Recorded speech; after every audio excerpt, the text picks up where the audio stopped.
Now, today I want to talk to you guys about adversity and really how to overcome it in life.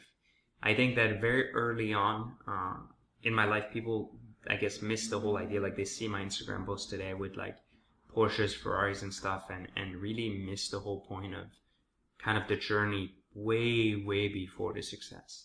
And so I want to talk a little bit about adversity because it's something that many of you face today that you perhaps are looking at some of these Instagram accounts like mine and other individuals that are influencers, as well as, looking at a lot of exotic cars and stuff and really wondering like, how come I'm not there? How come I don't have these things? And, I want you to really, really think about that because I'm going to walk you through some really important things here today that hopefully will help you understand a little bit more about how to actually get there yourself. When you look at wealth and when you look at money and you look at all the flash and everything else, everything has a story behind it. It always came from somewhere. Everything didn't start out great. Most people started with nothing. Some people obviously inherited things, which is great. Like I wish I had inherited things, not because it'd be easier, but because who wouldn't want to be able to build something so they can leave their kids with something incredible rather than nothing, right? Unfortunately, my destiny when I was originally born, which I had no control over, didn't include a palace or a Lamborghini to be born into, but instead it included probably the best mother anybody could ask for and no dad. So like many young kids that are born today, I was born to not having a father, not because he was dead or anything, but rather because he chose a different alternative and outcome for his own life, and he left my mom very early on. I was born in Iran, which was at the time going a state of war and a coup d'etat, so quite a huge shift in the powers and the superpowers to be, and that led me and my mom to flee, literally walk into Turkey, and then to flee the country and eventually end up in France as we weren't allowed to come to the States. Ending up in France as a very young kid, having to learn the language, being bullied, being made fun of. I'll never forget, like so many times I was like literally beaten, thrown down the steps, poked with pencils, with sharp objects and stuff as a kid that didn't speak the language, just because other kids obviously felt that they could do that and I couldn't rebel against them because I couldn't speak. And so there were many times where I just didn't know how to what to do with my life. I felt really hopeless and desperate, and I hated my circumstance.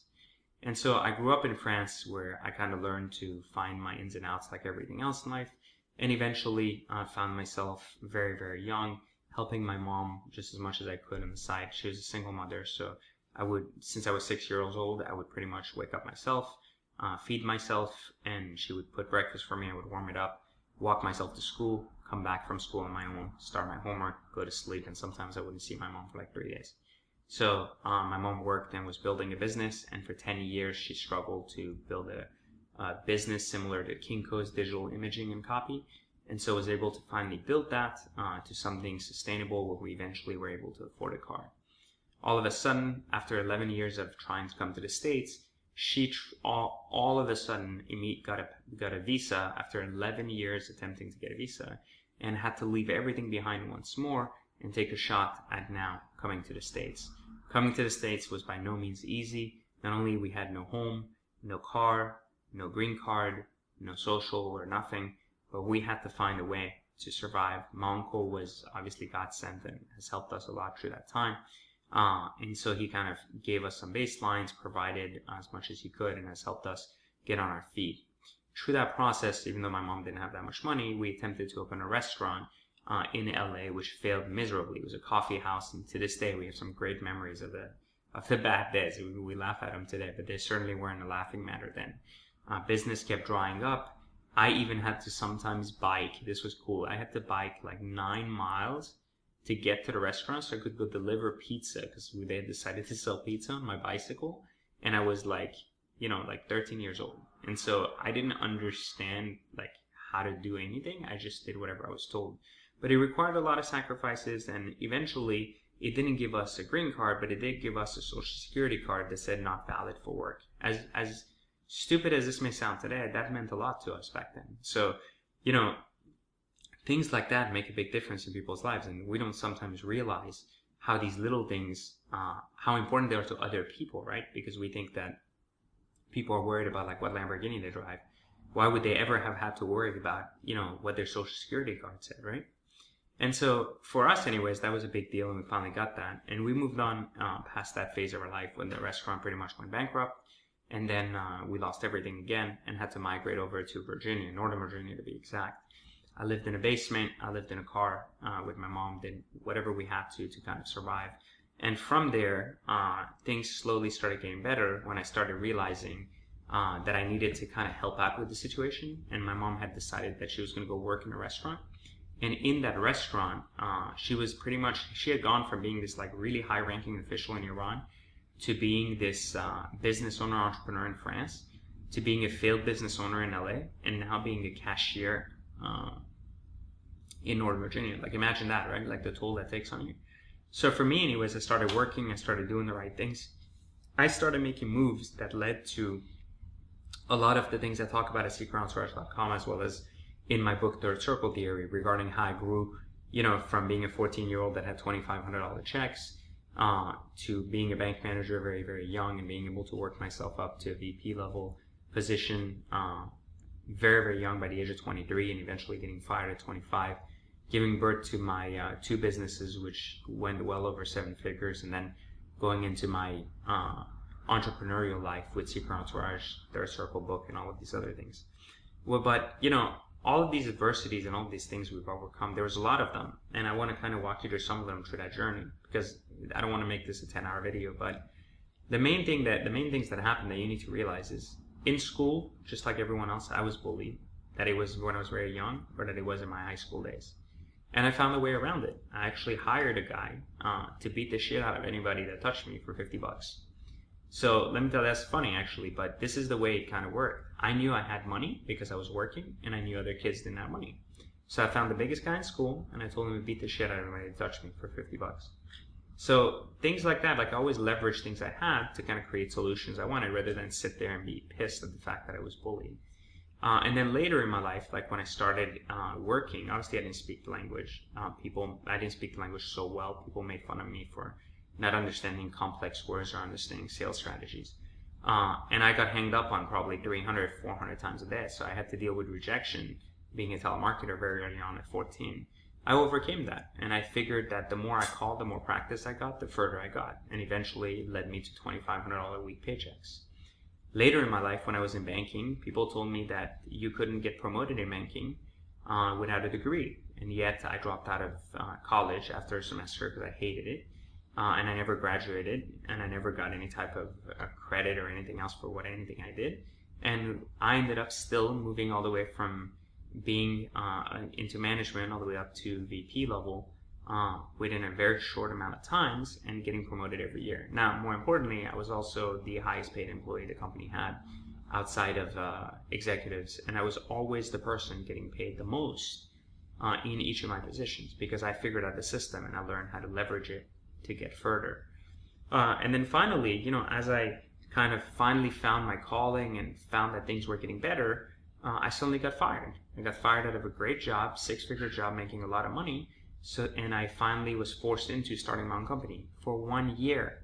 1 year, no income, nothing in, all the money in, nothing coming back into my pocket.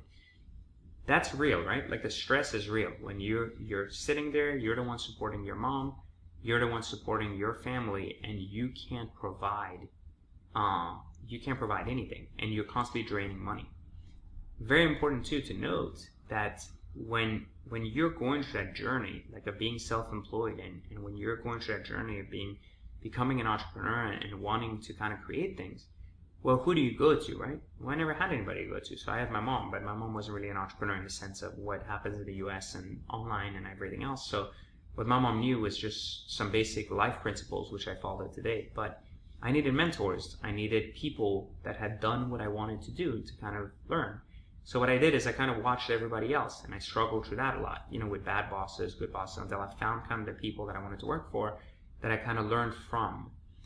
The more important part about this is that, as I kind of grew past myself and the idea of everything that had happened to me, all the adversity, and I finally made it to a stage where I was making a tremendous amount of money, I then all of a sudden get hit with being diagnosed with cancer. So that crazy shit happens, and then you're like, okay, now what?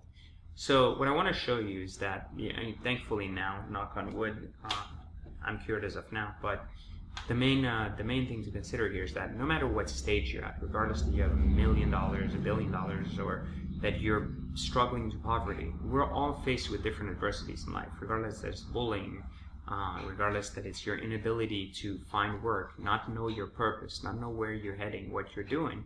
You still are going to be faced with more adversities. It's not going to stop just because you make some money. It's not going to stop because you find your purpose. It's not going to stop because you figured out how to not get bullied. It's going to keep going.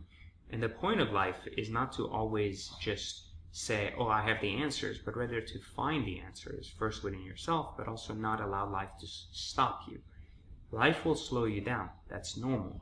We all start with different circumstances. We get in different places. But it's those of you that understand how to not allow life to make you freeze or to fall and not get up that eventually get to a place where you're winning more than you're losing and ultimately changing your circumstance, or what you would call your luck. So it's really important to understand that. One of the things I decided to do when I did change my circumstance and my luck was to kind of try to support many of you through great mentorship and through programs with the birth of the Secret Entourage Academy.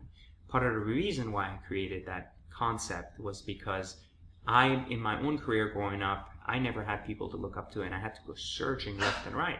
And I realized over time that it wasn't going to be people everywhere that are great teachers, and it's not going to be people everywhere that are great mentors. And so they're hard to find. And so I was able to create a platform where I'm able to bring these mentors to you who have all done great things in their life, and they're willing to share things with you. And that's the key part of what Secret Academy is all about. But more importantly, this is the part that I had to overcome in my own adversities. I had no network. I had no community to help me pull through the hard times.